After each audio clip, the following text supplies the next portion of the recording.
Eu tô com bastante revólver aqui, bala e pronto. Calma, Dini. Não, você não gosta de mim. Você não gosta de mim, não gosta.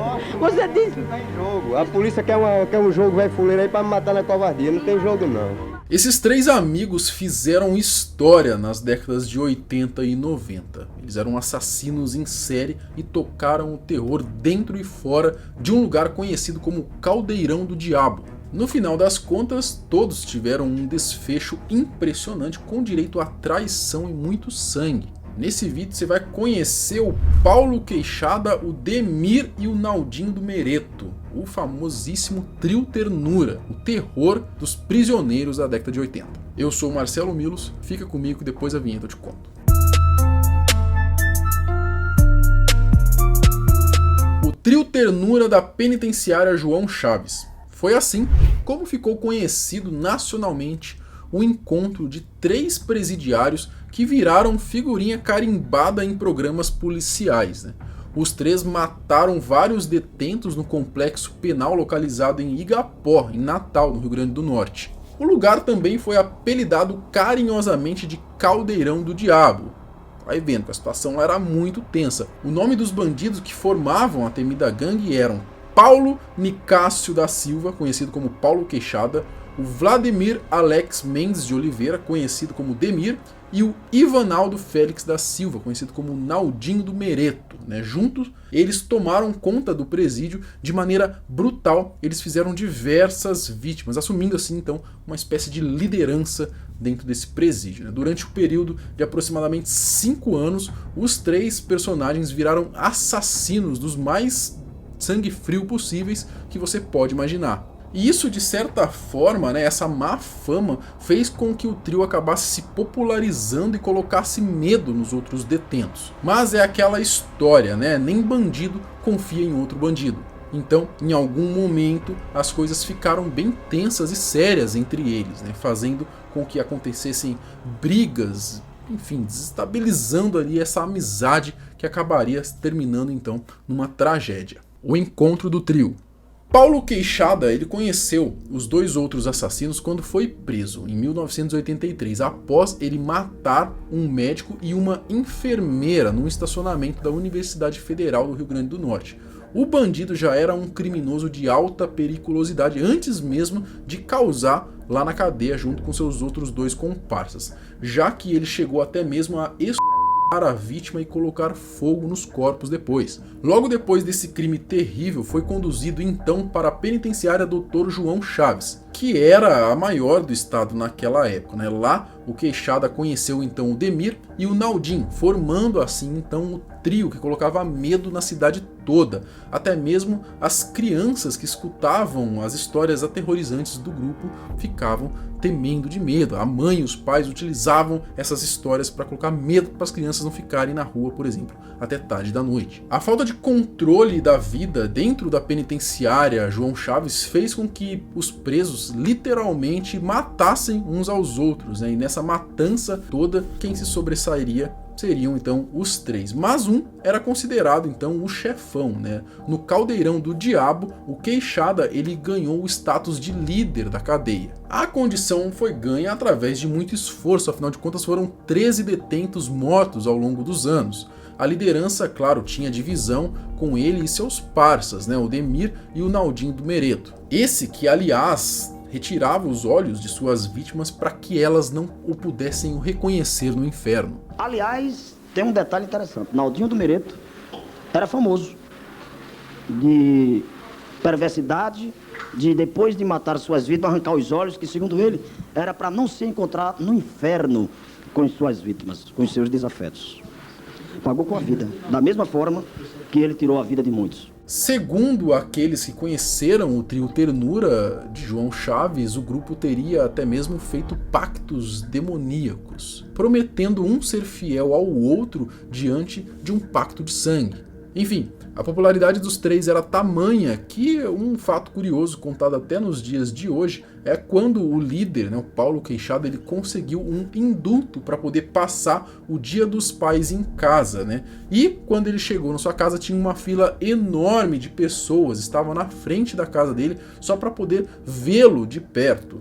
Isso parece loucura, mas na verdade é que infelizmente não é nenhuma novidade, né? Muitos bandidos por aí possuem inúmeros fãs, vai entender. Vocês servem ao diabo? O fim do trio.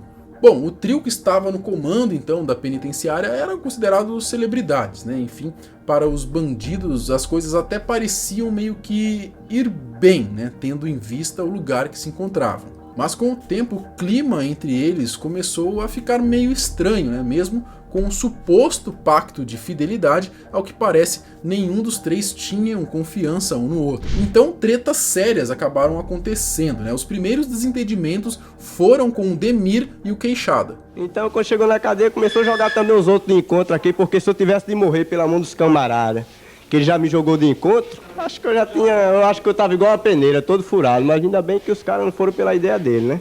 Quantas furadas você conseguiu dar nele, sabe dizer?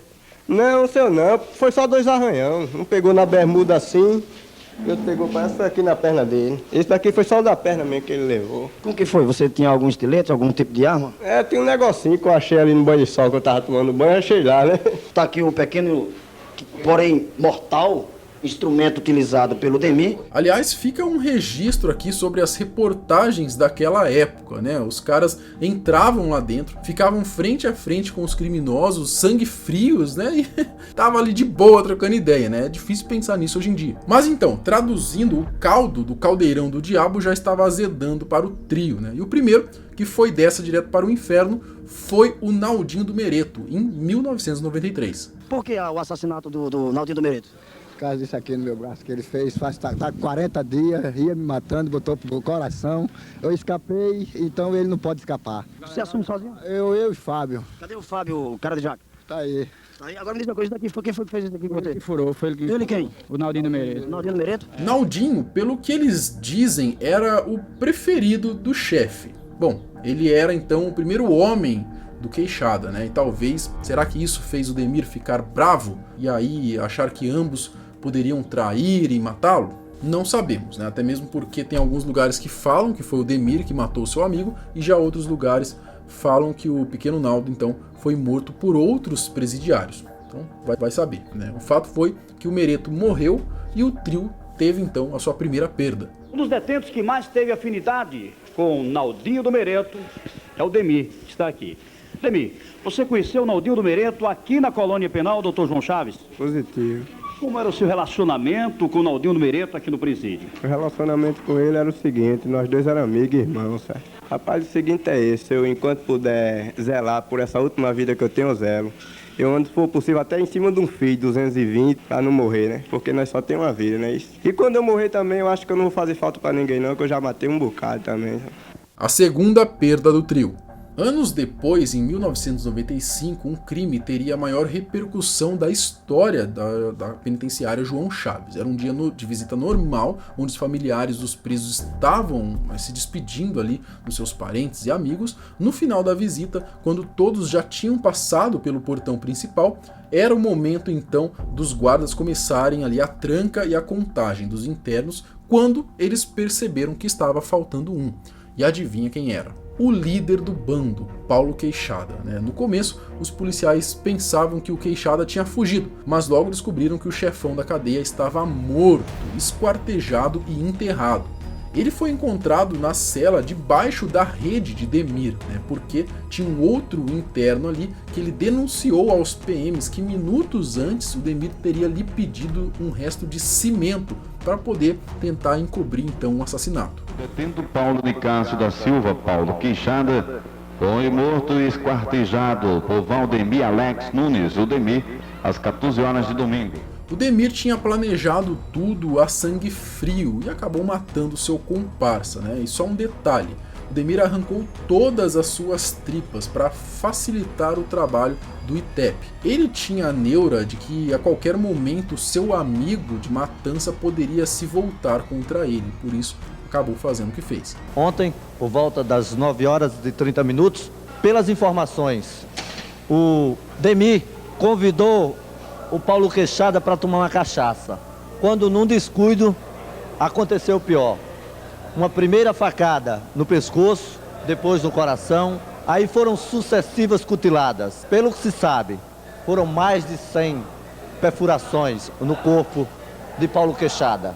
Você, na última vez que você conversou, inclusive, comigo, você chegou a dizer que iria matar Paulo Queixada. Você, desde aquela época, você já vinha com isso na cabeça? Eu já vinha porque eu nunca senti firmeza na amizade dele comigo, certo?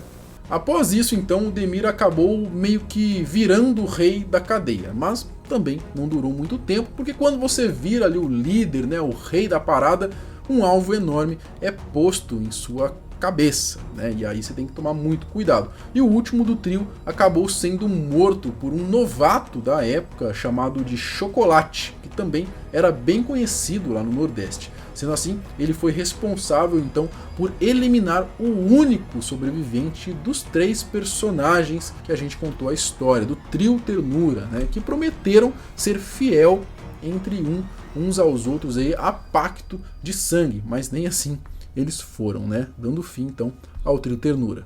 Pouco tempo depois, o próprio Demir foi morto por um detento por nome de Chocolate. Chocolate, o homem já era? Eu não posso dizer nada que ele deve mesmo, né? Foi você mesmo? Rapaz, eu não posso dizer nada que ele devia mesmo. Posso dizer isso, né? Não tenho o que dizer nada. Você se sentiu agora um homem aliviado depois do que aconteceu? Tô tranquilo, né? Tá tranquilo? Não tô acreditando que ele morreu, né? Tá feliz? Agora tô isso. Porque é o pai, olha. E o Chocolate arrombou aí 3 vezes pra matar meu filho. Agora tem uma coisa, na hora que o Chocolate eu pegar ele no meio da rua, ele morre também. Muito louco essa história, né, galera? Eu fiquei impressionado com o repórter indo lá de boa, tranquilão, trocando ideia com os caras como se fossem pessoas normais, né? A gente tem que ver que não eram pessoas normais, eram assassinos a sangue frio, né? Então, de fato, a década de 80 e 90 é, sim, uma realidade paralela entre essa nossa, né? Enfim, se quiser me seguir, lá no meu Instagram é @omarcelomilos para me deixar a sua sugestão de vídeo. A gente se vê amanhã, no mesmo horário, no mesmo canal.